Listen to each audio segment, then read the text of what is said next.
ክቡራትና ክቡራን ህዳሴን ካለ አንድ ብር እርዳታ ካለ አንድ ብር ብድር ያሳካ መንግስትና ህዝብ ፕሮጀክት አይሰራም ሊባልማ አይችልም። ግፍ ነው።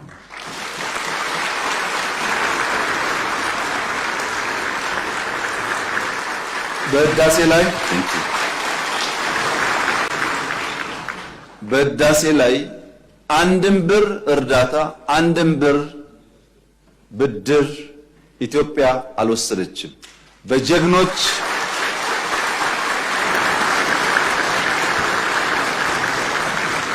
ኢትዮጵያውያን ቁርጠኛ አቋም በሀገር ውስጥም በሀገር ውጭ ያሉም ኢትዮጵያውያን በቁርጠኝነት ጨክነው በጋራ ቆመው ስለሰሩ የተከወነ ፕሮጀክት ነው። ግን በዚህ አላበቃም። ህዳሴ ከአፍሪካ አንደኛውን ሰርተናልና ሌላ አያስፈልግም እኮ አላለችም ኢትዮጵያ። በአፍሪካ ሶስተኛ የሆነውን ኮይሻ እየገነባን ያለነው የንፋሱን ሳልጨምር በርካታ ፕሮጀክቶች ይሰራሉ። ፕሮጀክት ቆሟል፣ ሜጋ ፕሮጀክት የለም ለተባለው እውነት ነው፣ ፕሮጀክት የለም።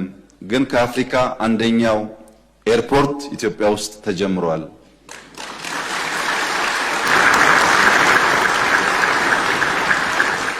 እንደዚህ ያለ ፕሮጀክት ኢትዮጵያ አስባም ሰርታም አታውቅም። እውነት ነው ፕሮጀክት ቀንሷል፣ ግን የማዳበሪያ ፋብሪካ ኢትዮጵያ ውስጥ ተጀምሯል።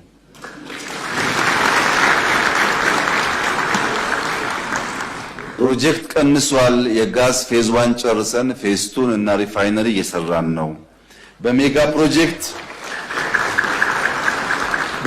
ፕሮጀክት በፕሮጀክት ክትትል በፕሮጀክት አፈጻጸም በፕሮጀክት አመራር እንኳን ኢትዮጵያ ውስጥ ድፍን አፍሪካ ገና ከኢትዮጵያ ይማራል።